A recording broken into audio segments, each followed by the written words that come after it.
Okay बच्चों, ये बहुत इंपॉर्टेंट टॉपिक है, दैट इज कॉल्ड स्टैटिस्टिक्स। जो आपने 8th क्लास में डेटा हैंडलिंग पढ़ा है ना, वो कन्वर्ट हो जाता है स्टैटिस्टिक्स में। स्टैटिस्टिक्स में होता क्या है, डेटा को किस तरीके से अरेंज करना है। मतलब बहुत कॉम्प्लेक्स डेटा है तो उसको एक तरीके से बनाया जाएगा। मतलब क्लास में बच्चों के मार्क्स आ रहे हैं, या इंडिया में इतने बच्चे हैं, मार्क्स तो 100 में से ही आ रहे हैं ना, तो उसको इस तरीके से ग्राफ्स पे शो किया जाता है। ठीक है, जनसंख्या के, तो उनके देखे होंगे ना, जनसंख्या ऐसे बढ़ रही है, शेयर मार्केट का ऊपर नीचे हो रहा है, तो वो सारे क्या है, ग्राफ्स ही तो है। तो उनमें से कुछ बार ग्राफ होते हैं, कुछ पॉलीगॉन होते हैं, कुछ हिस्टोग्राम होते हैं। जो तुम्हें ऐसे ऐसे दिखेंगे वो पॉलीगॉन होते हैं। जो ये गैप में दिख रहा है तुम्हें, इन्हें बोलते हैं बार ग्राफ। ये गैप है ना बीच में।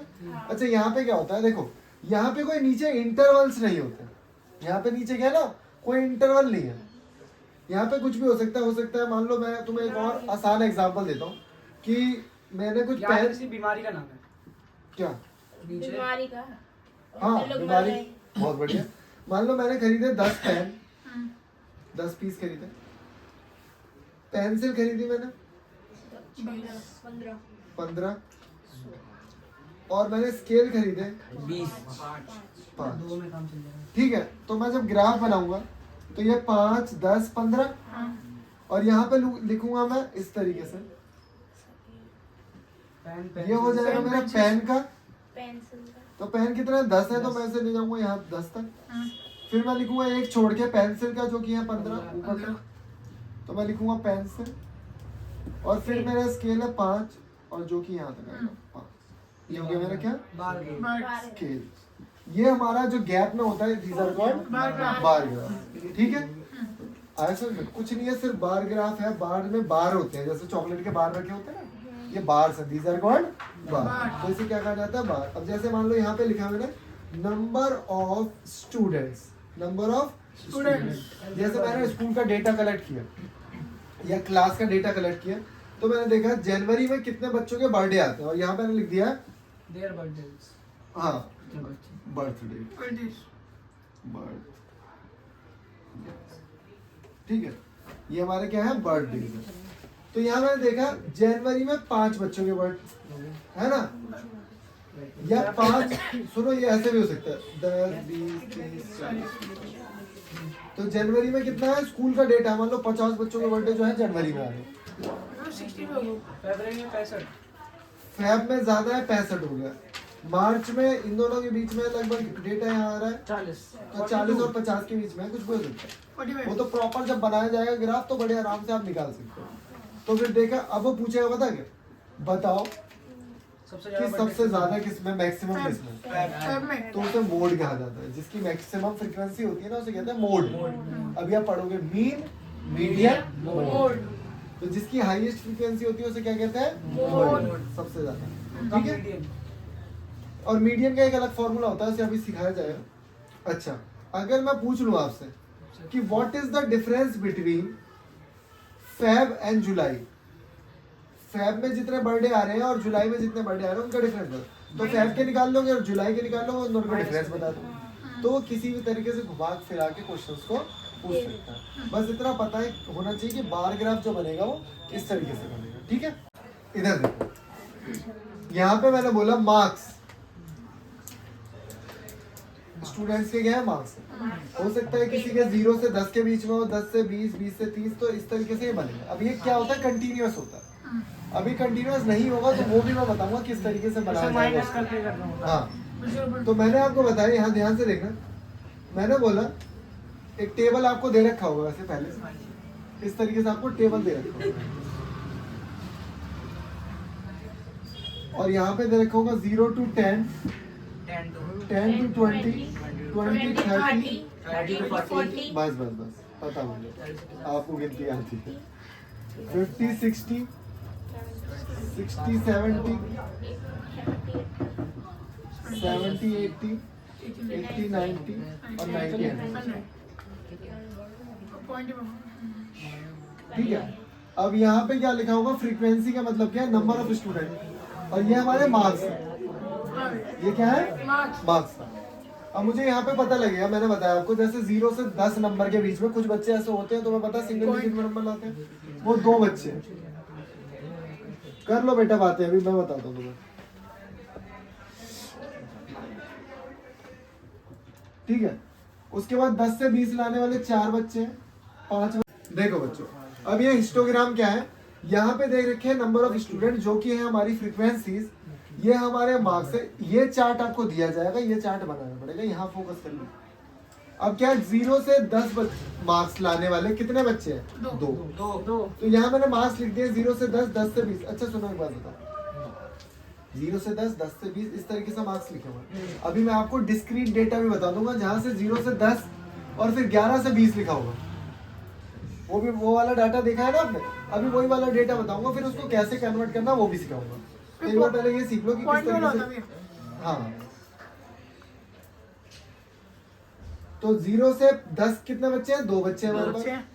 10 से 20 मार्क्स लाने वाले कितने बच्चे हैं? 4 बच्चे हैं। उसके बाद 5 बच्चे हैं 20 से 30 वाले। फिर इस तरीके से ये बन गया। अब मैं डायरेक्ट ना इसी में पॉलीगॉन सिखा दे रहा हूँ।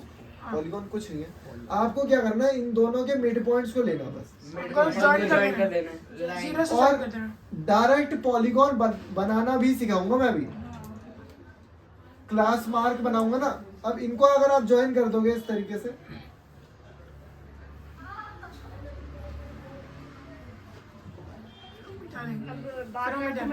बार ग्राफ मिटा देंगे तो हो जाएगा, ठीक है। और ये तो है ही, अगर इसको डायरेक्ट बनाना हो बार ग्राफ बिना बनाए तो कैसे करेंगे? शीट होती है उसमें स्ट्रेट में लिख देंगे। नहीं, मिड पॉइंट पे जितना वो है वाओ वाओ, कौन है भाई ये? हाँ, तेजू यूज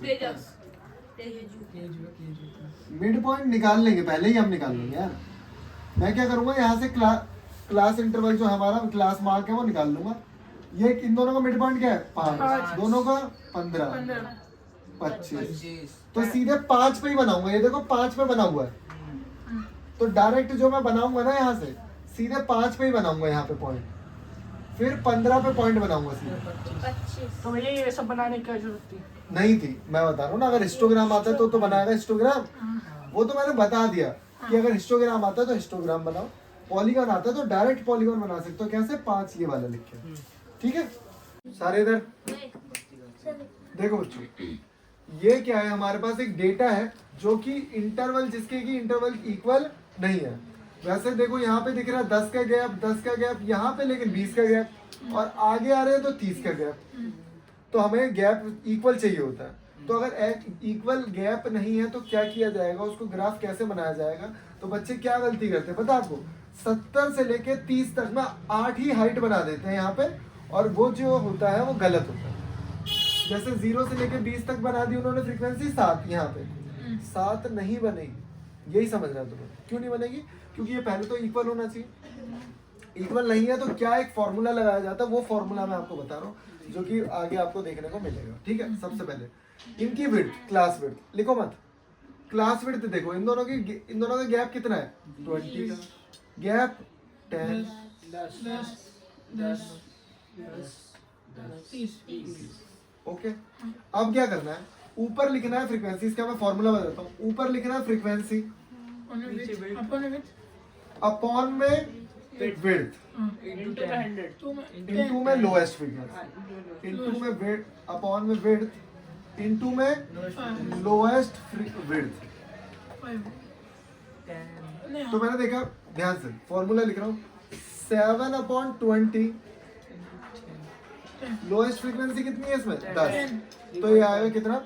3.5। बहुत बढ़िया, 3.5।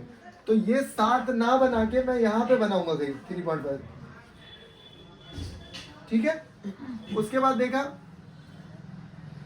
10/10 इंटू 10, सेम 10/10 इंटू 10, 20/10 इंटू 10,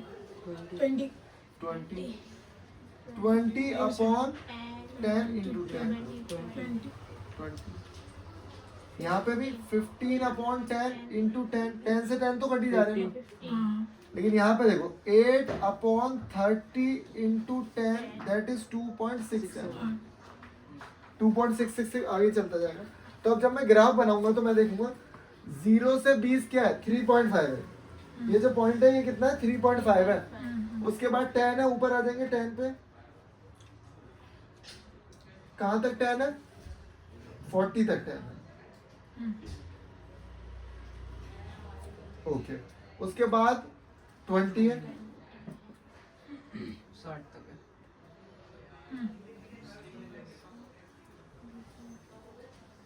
20 है, उसके बाद 15 है। कहां तक है 15? 70 तक। तो ये यहां से गया 15, और उसके बाद क्या है 2 पॉइंट, तो ये तो आएगा बहुत नीचे। भैया उससे थोड़ा सा कोई बात नहीं, मतलब ये मैं लिख भी देता हूँ, ये पॉइंट जो है वो 2.67 है। बच्चे गलती यही करते हैं कि वो यहाँ पे 8 बना देते तो टीचर तुरंत काट दे। यहाँ पे ध्यान देना है कि ये जो मैंने आपको सिखाया ना, यही है, यही ग्राफ बनाना चाहिए। एनसीईआरटी एग्जाम्पलर में भी क्वेश्चन है, एनसीईआरटी में भी क्वेश्चन है, ये फॉर्मूला याद रखना है, और 10th में तो बहुत काम आने वाला है। ठीक है।